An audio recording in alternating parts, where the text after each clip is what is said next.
The audacity of Farage's behaviour in Aberdeen is quite extraordinary because of what it reveals about Reform UK, about populist politics, and about the state of media freedom in Britain. On Monday, while Parliament debated Britain's strategic defence posture, a topic one might think would entice any party claiming to be patriotic, Farage and the upper ranks of Reform UK were conspicuously absent. Instead, their leader was campaigning in Scotland for a by-election in Hamilton, Larkhall and Stonehouse. Yet, rather than policy proposals or local engagement, it was Farage's astonishing tirade against journalism that made the headlines. During a press conference in Aberdeen, Farage accused the Herald's political editor, Andrew Learmonth, of colluding with protesters, not subtly, mind you, but with all the tact of a conspiracy theorist pointing fingers at the nearest camera crew. "It seems that you're involved with this group of protesters," Farage said, without evidence, without pause, without shame. Learmonth, bewildered, denied the claim. Farage never wanted to let facts slow his performance, doubled down. "Funny, isn't it," he sneered, "that you knew more about this protest than we did?" This sort of innuendo, baseless, theatrical, and designed to delegitimize the press, is not new. It's the signature move of Donald Trump. Farage wasn't accusing Learmonth of sloppy reporting. He was accusing him of sabotage, of throwing his shoes into the machine. It's worth noting that the Herald had two reporters at the press event. Aberdeen, as anyone familiar with Scottish civil life will know, is not a fortress. Word gets out, and protest, as a legal form of democratic dissent, needs no cloak and dagger. Farage's real error, of course, was to pick the wrong country. This wasn't a softball segment on GB News, it was Scotland, a nation where journalists still ask proper questions and expect coherent answers, and a nation where his politics remain about as welcome as midges in the Highlands.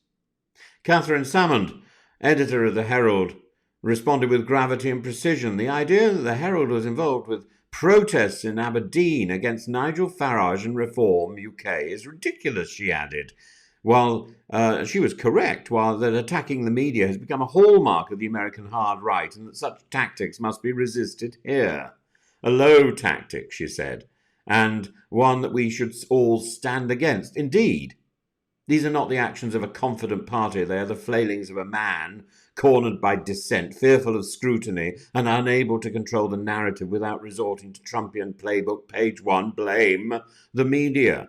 The National Union of Journalists rightly condemned Farage's remarks. Nick McGowan-Lowe, the NUJ's organiser in Scotland, called them baseless and shocking. Particularly given Farage's ambition to be a Prime Minister, attacking the press doesn't demonstrate strength, he said. It just exposes a thin skin. And that's the heart of it. Farage, who fancies himself as a man of the people, pint in hand, grinning beneath the bunting, cannot abide protest unless it's organised by his own supporters, and he cannot abide journalists who won't indulge his bluster. Like Trump, he relies on creating enemies, migrants, Brussels, Remainers, and now reporters. And yet, this latest episode turned farcical. After all the grandstanding about speaking to ordinary Scots, Farage failed to appear at his own event in Hamilton later that day.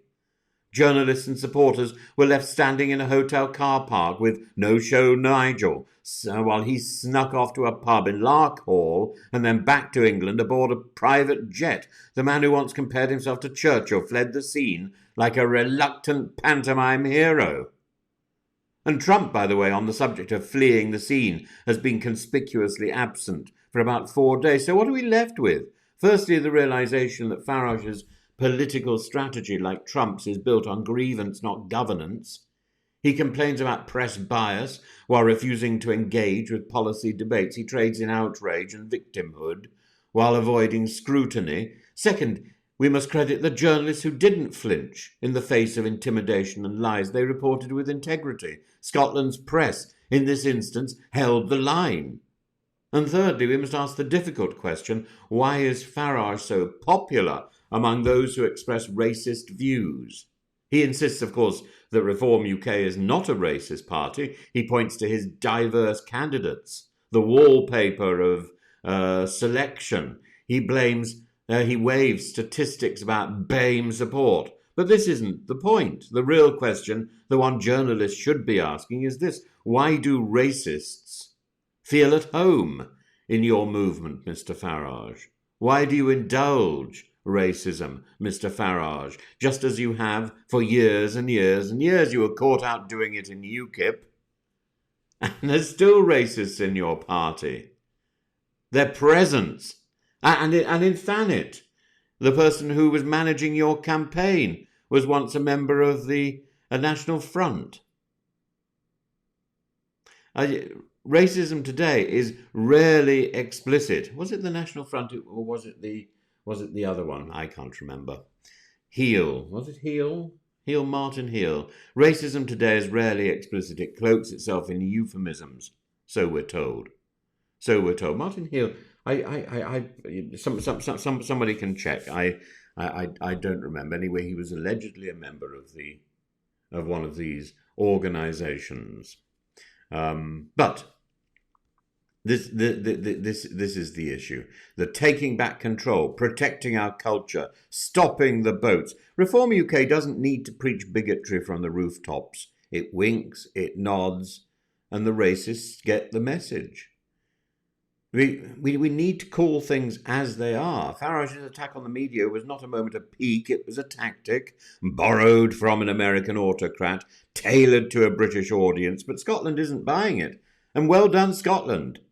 And neither, I hope, is the rest of the United Kingdom. Those people who are crawling around in the remnants of the Conservative Party and looking for a home, and they think, oh, maybe I can find a home in Reform UK. Well, if you're a racist, fine. You'll feel right at home.